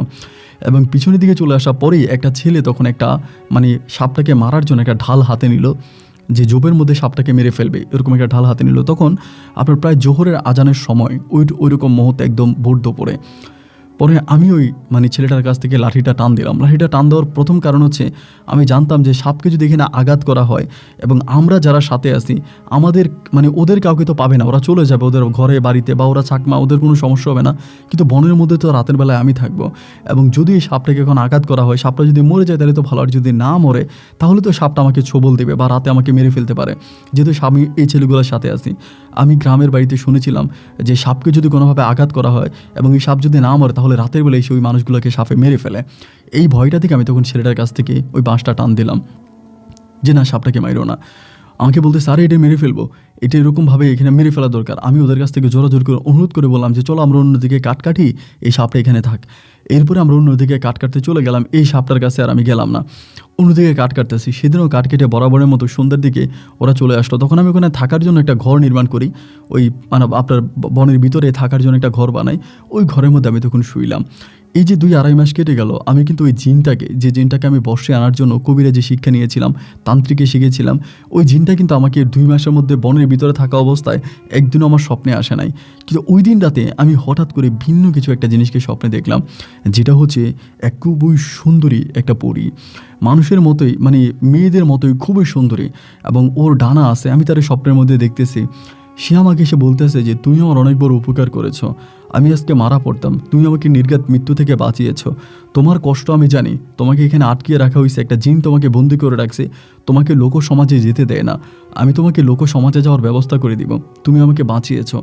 আমি তখন স্বপ্নের মধ্যে তারে বললাম যে কিভাবে বাঁচালাম। সে বলে সাপ আকৃতির যে জিনিসটাকে তোমরা দেখেছিলা সাপের মতো, এই জিনিসটা আসলে আমি ছিলাম। আমি দুপুরে হঠাৎ করে এখানে আটকা পড়ি, তোমরা যখন চলে আসো আমি বেরোতে পারি না এবং তোমাদের নজরের মধ্যে আমি পড়ে যাই, এবং নজরের মধ্যে যদি ওই ছেলেটা আমাকে বাঁশ দিয়ে পিটাতো তাহলে কিন্তু আমি মারা পড়তাম। কিন্তু তুমি ওই ছেলেটাকে আমাকে বাঁশ দিয়ে মারতে দেও নাই, যার জন্য আমি নতুন জীবন পেয়েছি। এবং তুমি এখানে কেন থাকো আমি এটার উপরে অনুসন্ধান করতে শুরু করে আমি জানি একটা বদ জিন, একটা খারাপ জিন তোমাকে এখান থেকে বেরোতে দিচ্ছে না। এটার জন্য তোমারও দোষ আছে, তুমি যে অন্যায় করেছো এটার শাস্তি তোমার এত ভয়ানক হতে পারে না। আমার তোমাকে অনেক ভালো লেগেছে, আমি তোকে আমাকে এখান থেকে বের করার ব্যবস্থা করব। এরপরে এই রাতটা তখন কেটে গেল। আমি আর এই কথাটা ওই ছেলেগুলোর সাথে শেয়ার করলাম না। আমি পুনরায় আবার ওদের সাথে পরের দিন কাটি। এর পরের রাতেই এই পরীটা তখন আবার আমার স্বপ্নে আসে, এসে আমাকে বলো তোমার তো অনেক সৎ সাহস আছে, তুমি তো জিনকে নিজের চোখেও দেখেছো, তুমি কি আমাকে দেখলে ভয় পাবা? ঘুমের মধ্যে আমাকে বলতেছে। আমি তখন বললাম যে না, ভয় পাবো না। তাহলে বলে তুমি উঠো, আমি তোমার সামনে আসবো। এবং ওই দিন রাতে আমার হঠাৎ ঘুম ভেঙে যায় এবং আমি আমার সামনে একজন সাদা ধবধবা পরীকে দেখতে পাই। এটা আমার চোখের দেখা, মানে আমার জীবনের মানে এইরকম, আমি তো জিনকে দেখেছি বিভিন্নভাবে ভয়ানক আকারে, কিন্তু এত সুন্দর কোনো একটা নারীকে, এত সুন্দর মেয়েকে আমি আমার জীবনে দেখিনি। এই প্রথম দেখলাম আমার সামনে বসে আছে। ওর চোখে চোখ তাকিয়ে আমার মনে হয় যেন আমি বর্ষা পাইলাম। ও হাসতেছে এবং ওর হাতের মধ্যে প্রচণ্ড রকমের রকমারি খাবার, আমাকে বলো এই খাবারগুলো তুমি খাও। আমি তখন এই খাবারগুলো খাচ্ছি এবং আমাকে জিজ্ঞেস করা হলো যে তুমি কেন এই কাজটা করেছো। আমি তখন বললাম আমাদের এলাকার ভণ্ড মানুষগুলো এইগুলো করছে, আমি ওদেরকে তাড়ানোর জন্য জিনকে বর্ষে নিতে চেয়েছি। উনি বলে এটা তুমি ভুল করেছো, কোনো জিন যদি স্ব ইচ্ছায় কোনো মানুষের কাছে না আসে তবে ওই জিনকে তুমি কোনোভাবেই হচ্ছে তন্ত্র মন্ত্র দিয়ে আটকাতে পারবা না। আর যদি তন্ত্র মন্ত্র দিয়ে কোনো জিনকে তুমি তোমার বর্ষেও আনো, এই জিনটা তোমার জীবনের সবচেয়ে বড় ক্ষতি করবে। তুমি যদি যে জিনটাকেও বর্ষেও আনতা, ওই দিন 7ম নাম্বারের ক্যাটেরিয়া পূরণ করে যদি জিনকে তুমি নিয়েও আসতা, তবে এই জিনটা তোমার জীবনের সবচেয়ে বড় ক্ষতি করতো। আজকে যে ক্ষতি হয়েছে আরও বেশি ক্ষতি হতো। তুমি কি তোমার পরিবার সম্বন্ধে জানো? আমি তখন বললাম যে না। বলে সেদিন রাতে তোমার পরিবারের সবাইকেও হসপিটালে ভর্তি করা হয়েছিল। আমি বললাম কারণ? বলে তোমার পরিবারের প্রত্যেকটা মানুষের রক্তবমি হয়েছিল এবং এখনও তাদের অবস্থা খুব খারাপ। আমি এই কথাগুলো শোনার পর আমি বললাম আমি আমার বাবা মাকে দেখতে যাব। উনি বলে হ্যাঁ আমি তোমাকে নিয়ে যাব, কিন্তু আমাকে একটু টাইম দাও। আমাদের একজন সর্দার আছে, একদিনে আমি ওনাকে তোমার কাছে নিয়ে আসবো। তুমি ওনার কাছে সরি বলবা, ক্ষমা চাইবা এবং তুমি ওনাকে বলবা তুমি ভুল করেছো। উনি যদি তোমাকে মাফ করে দেয় তবেই আমি তোমাকে বন থেকে নিয়ে যেতে পারবো। আমি বললাম যে না, আমি তো অন্যায় করছি একটা জিনের সাথে। বলে ওই জিনটা তোমাকে এখান থেকে বেরোতে দিবে না, এই জিনের সাথে আমার কথা হয়েছে। ওই জিনকে আমি অনেক বুঝিয়েছি, অনেকভাবে তাকে বলেছি যে ছেলেটার ক্ষতি করো না, তাকে বন থেকে যেতে দাও, কিন্তু ওই জিন আমার কোনো কথাই শোনে না। আমি তোমাকে বনের বাইরে নিয়ে গেলে ওই জিনটা তোমাকে মেরে ফেলবে, যার জন্য আমাদের সর্দারকে আমি নিয়ে আসবো আগামীকাল রাতে, তুমি ভয় পেও না। আমি তখন ভয় পাইলাম না। এর পরের দিন আমি ওই কাঠুরিয়াদের সাথে আবারও বনের কাঠ কাটতে চলে গেলাম। সাকমাদের সাথে কাঠ কেটে সুন্দর সময় আমি আসলাম। এসে আমার ঘরে দেখি অনেক ধরনের খাবার দেখে আমি বুঝে গেছি যে খাবারগুলো আমাকে অবশ্যই পরীটা দিয়ে গেছে। আমি তখন ওই খাবারগুলো খেলাম এবং সেদিন রাতে আমি ঘুমাচ্ছি না, ও ঘরের বাইরে এসে আমাকে ডাকতেছে। 2টা ডাক দেওয়ার পর আমি দরজা খুললাম এবং দরজা খোলার পরে আমি ওর পাশে খুবই ভয়ানক আকৃতির একটা লোককে দেখতে পেলাম, যেটাকে দেখে আমার অনেকটা প্রায় ভয় লেগে গেছে। ওনাকে দেখে তারপরে পরীটা ওকে দেখাচ্ছে। আমি তখন বুঝতে পারলাম যে পরীটা তো গত রাতে বলেছিল যে আজকে কাউকে না কাউকে নিয়ে আসবে এবং সেই লোকটার কাছে যদি আমি ক্ষমা চাই তাহলে হয়তো আমাকে মাফ করে দেবে, যার জন্য আমি নত হয়ে তার কাছে কান্নাকাটি করতে শুরু করলাম। এবং তখন সে পরীটাকে একটা জিনিস দিল, মানে জিনিস বলতে লাইক একটা আপনার লাল টাইপের কি জানি মার্বেলের মতো একটা দিল, দিয়া বলে এটা ওরা খাওয়াই দাও। এবং আমি তখন হাঁ করলাম, আমার ভিতরে তখন এই জিনিসটা দিল। দেওয়ার পরেই আমার শরীরটা জানি কেমন অনেকটা চাঙ্গা হয়ে গেল। তারপরে সে পরী আমারে বলতেছে তুমি ঘুমায়ে যাও, তোমাকে সকালবেলা নিয়ে যাব। আমি তখন ঘরে ঢুকলাম, কিন্তু আমার আর ঘুম আসতেছে না। সকালবেলা ফজরের আজানের পরে, মানে এখনও আলো ফুটে নেয়, ওই সময় পরীটা আবারও আসে, এসে আমাকে ডাকে। আমি তখন বেরোই, পরে আমাকে বলে আজকে সকালে তুমি চলে যাবা। আমি বললাম তোমার সাথে কি আমার আর কখনো দেখা হবে না? বলে হ্যাঁ দেখা হবে, সমস্যা নাই, তুমি তোমার বাড়ি যাও, আমি প্রতি রাতেই তোমার সাথে এসে দেখা করব, কিন্তু আমার কথাটা তুমি কারো কাছে বইলো না। আমি বললাম ঠিক আছে, আমি বলবো না। এর পরের দিনে আমি তখন বন থেকে ওই উপজাতিদের সাথে যারা ছিল পাহাড়ি, ওদের সাথে কথাবার্তা বলি। আমি বলি আমি চলে যাবো, আমাকে একটু রাস্তাটা দেখাই দাও। ওরা বলে এত মাস ছিল, এখন কেন চলে যাবে? আমার ওই চলে যাওয়াতে ওরাও খুব কষ্ট পায়, ওদের সাথে আমার ভাই বন্ধুর মতো সম্পর্ক হয়ে যায়। এত মধুর সম্পর্ক থাকার পরও ওরা তখন আমাকে বলে এই পথ দিয়ে গেলে তুমি সেনা ক্যাম্পে যাবা, আর এই চোরাই পথ দিয়ে গেলে তুমি চিনবা না, তুমি থাকো আমাদের সাথে, আমরা তোমাকে বের করব। বিকেল পর্যন্ত ওদের সাথে কাটকাটি। ওই দিন তারা সকালেই কাটকাটা বন্ধ করে। এরপরে তারা আমাকে রাস্তা দিয়ে একদম মেইন রোড পর্যন্ত এনে দেয়। এনে সাকমাদের যে গাড়িগুলো আছে, ওদের যে কাঠের গাড়ি, ওই কাঠের গাড়ি দিয়ে আমাকে তখন পাঠিয়ে দেয়। ওদের চেকপোস্ট ছাড়াই এক ভয়ঙ্কর রাস্তা দিয়ে আমি তখন চলে যাই। এবং চলে যাওয়ার পরে আমি যখন চলে যাই, আমি তখন মোটামুটি খাগড়াছড়ি শহরের কাছাকাছি চলে আসি। রাতটা আমি সেখানে থাকি। আমাকে পরীটা কিছু টাকাও দিয়ে দেয় এবং পরীটাও কিছু টাকা দেয়। আর যে মানুষগুলোর সাথে আমি কাটছি তারাও আমার অনেক টাকা দেয়। তাদের টাকা এবং পরীর 2টো টাকা নিয়ে আমি তখন পুনরায় আবারও আপনার বান্দরবন থেকে চট্টগ্রামের উদ্দেশ্যে রওনা দিই। আমি বহু মাস পরে তখন বাড়িতে আসি এবং বাড়িতে আসার পরে আমার আব্বা আম্মা আমাকে দেখে হু হু করে কাঁদতে শুরু করে। আমার বড় ভাই, আমার বড় বোন সবাই আসে এবং সবাই আমাকে অনেক আদর যত্ন করে বাড়িতে নিয়ে যায়। এরপরে পারিবারিকভাবে তখন তারা সিদ্ধান্ত নিল যে আমাকে বিয়ে করাই দিবে। আমি এভাবে বাইরে থাকি এবং আমি এটা ওইটা করি। তখনও আমি গিয়ে দেখতেছি যে ওই যে তান্ত্রিকটা মানে আমাদের গ্রামে যে লোকটা ছিল, বাবা দরবেশ বন্ড বাবা, উনিও আছে, কিন্তু ওনার আগের মতো এতটা খ্যাতি নাই। উনি ওই মাজার দেখাশোনা করে ওখানেই থাকতেছে, বাট আগে যেরকম ওনার একটা জোশ ছিল, বিভিন্ন জায়গা থেকে মানুষ আসতো, উনি অনেক কিছু করতে, বাট ওরকম পাওয়ার নাই, কিন্তু উনি আছে। এরপর আমি এই গ্রামে থাকতে শুরু করি এবং থাকতে থাকতে একটা পর্যায়ে আমার পরিবারের মানুষের সিদ্ধান্ত নিল যে তারা আমাকে বিয়ে করাবে। আমি আসলে বিয়ে করার জন্য রাজি ছিলাম না, তারপরেও তারা জোরপূর্বক আমাকে শাহিনা নামের একটা মেয়েকে আমাদের গ্রামেরই বিয়ে করায়। এবং বিয়ে করানোর পর আমি তখন শাহিনাকে বিয়ে করি। শাহিনাকে বিয়ে করার পরে শাহিনা সর্বপ্রথম মানে বিয়ের পরে বাচ্চা কনসেপ্ট করে এবং ওই বাচ্চাটা আমার মারা যায়। ওই বাচ্চাটা মারা যাওয়ার পরে আর এরই মাঝে আমার বাচ্চাটা যেদিন মারা যায়, মানে ওর পেট থেকে হইতেও মারা যায়, ওই যেদিন বাচ্চাটা প্রসব করে তার প্রায় মাসখানেক আগে যে ভণ্ড কবিরাজটাকে আমরা আমাদের গ্রামে এনেছিলাম, ওই কবিরাজটা মারা যায়। ওই কবিরাজটা মারা যাওয়াতে আমি অত্যাধিক খুশি হই। কবিরাজটা মারা যাওয়ার পরে কবিরাজের সাথে যে বন্ড লোকগুলো ছিল তারাও মাজার ছেড়ে চলে যায় এবং ওই মাজার আগে যে বৃদ্ধ লোকটা মানে আগে আমাদের যে কাকা দেখাশোনা করতো, উনি মাজারটাকে পুনরায় আবারও দেখাশোনা করতে শুরু করে। বন্ডের ভণ্ডামি তখন শেষ হয়ে যায়।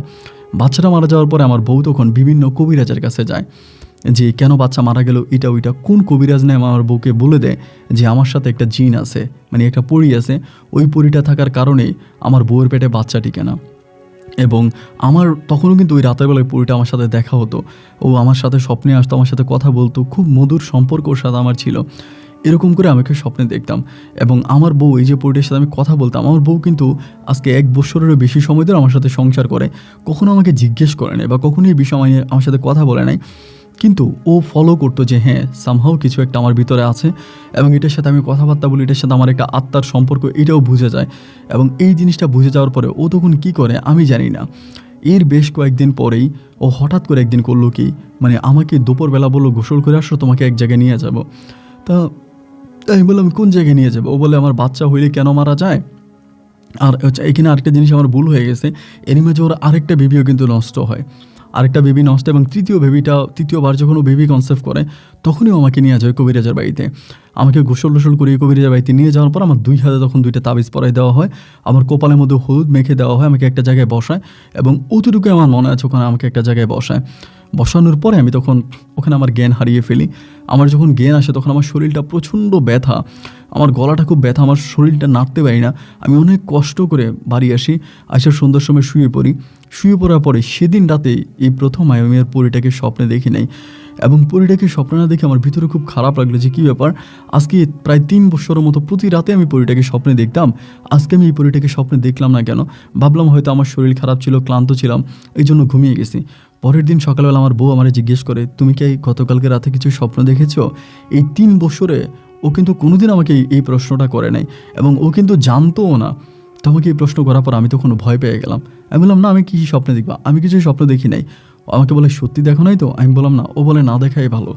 তো এরপরে রাতে আমি আবারও পরীটাকে স্বপ্নে দেখতে পাচ্ছি না এবং আমার ভিতর তখন কেমন জানি একটা ভয় কাজ করতে শুরু করলো। কী ব্যাপার, আমি পরীটাকে স্বপ্নে দেখি না কেন, ও আসে না কেন?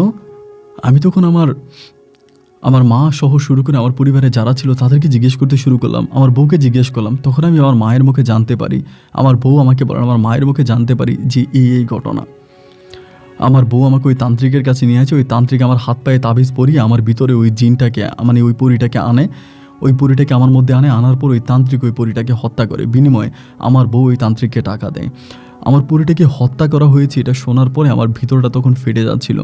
আমি তখন আমরা ওই যে বাঁশের যে ঝিংলা আছে, ঝিংলাতে আমার বউকে আমি তখন পিটাতে থাকি এবং সেদিনে আমি তখন রাগের বশবর্তী, ক্ষোভের বশবর্তী হয়ে আমি গ্রামবাসীর সামনে প্রকাশ্যে আমার বউকে আমি তালাক দিই এবং তালাক দেওয়ার পরে শাহিনা আমার ঘর থেকে চলে যায়। কিন্তু এরপর থেকে আমার বুকের ভিতরে শূন্যতা কাজ করতে শুরু করে এবং শূন্যতার পাহাড় এতটাই বড় হয়ে যায় যে যেটা আমি বলে বোঝাতে পারবো না। এরপরে আমার পরিবার পুনরায় আমাকে আবারও স্বপ্নে দেয়, মানে আমাকে আবারও বিয়ে করানোর চেষ্টা করে, কিন্তু আমি আর বিয়ে বসি না। শুধুমাত্র ওই পরীটার জন্য আমার ভিতর তখন কষ্ট কাজ করতে শুরু করে। পরীটার নাম ছিল ফেসিলা এবং ও আমাকে ওর নামটা বলছে। আমি যখন প্রতিটা মুহূর্তে ফেসিলাকে অনুভব করতে থাকি, ও কোথায় এবং দীর্ঘ প্রায় অনেকগুলো বছর ওর জন্য অপেক্ষা করতে করতে ওকে স্বপ্নে না দেখতে দেখতে ওর প্রতি ওই মায়া আমি আর কাটিয়ে উঠতে পারি নাই। একটা পর্যায়ে আমি মানসিকভাবে পাগল হয়ে যাই। দীর্ঘ অনেকগুলো বছর আমি পাগল থাকি। আমি রাস্তায় ফেসিলা বলে ওকে খুঁজতে থাকি, ওকে ডাকতে থাকি। আমি জানি না কত বছর আমি পাগল ছিলাম। পাগল থেকে ভালো হবার পরে আমি দেখি আমার বয়স প্রায় অনেকটা পড়ে গেছে, আমি মধ্য বয়সের চেয়েও বেশি বয়স হয়ে গেছে। দীর্ঘ অনেকগুলো বছর আমি পাগল ছিলাম। আমার শরীরের বিভিন্ন জায়গায় মায়ের দাগ, আমার মা তাবিজ তোমার অনেক কিছু পরে মাঝে আমার বাবা মারা যায়। আমি তখন মোটামুটি সুস্থ হই, কিন্তু ওভাবে সুস্থ হই না। আমি সুস্থ হওয়ার বছর দেড়েকের মধ্যে আমার মাও মারা যায়। আমার ভাইয়ের আমার বাবার সমস্ত জায়গায় সম্পত্তি নিয়ে যায়।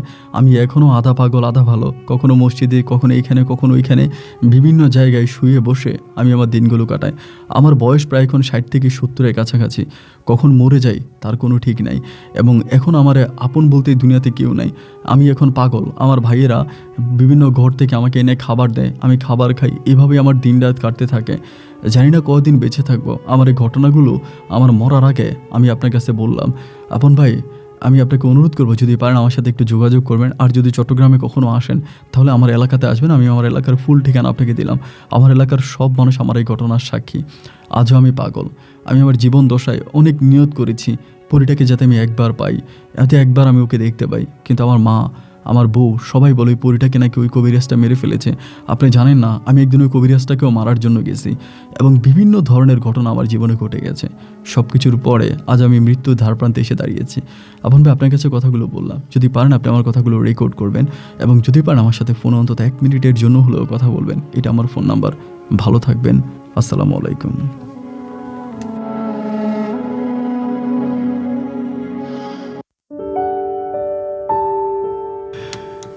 প্রিয় বন্ধুগণ, সবাইকে অনেক বেশি ধন্যবাদ। এতক্ষণ পর্যন্ত চট্টগ্রামের ভাই জসিমউদ্দিনের জীবনের বাস্তব গল্পটা শুরু থেকে শেষ পর্যন্ত আমার মুখে শোনার জন্য। বন্ধুরা, আমি গল্পটা রেকর্ড করার আগে আপনাদেরকে বলেছিলাম যে গল্পটা আপনার পুরোটা শুনলে আপনার হৃদয়টা শীতল হয়ে যাবে।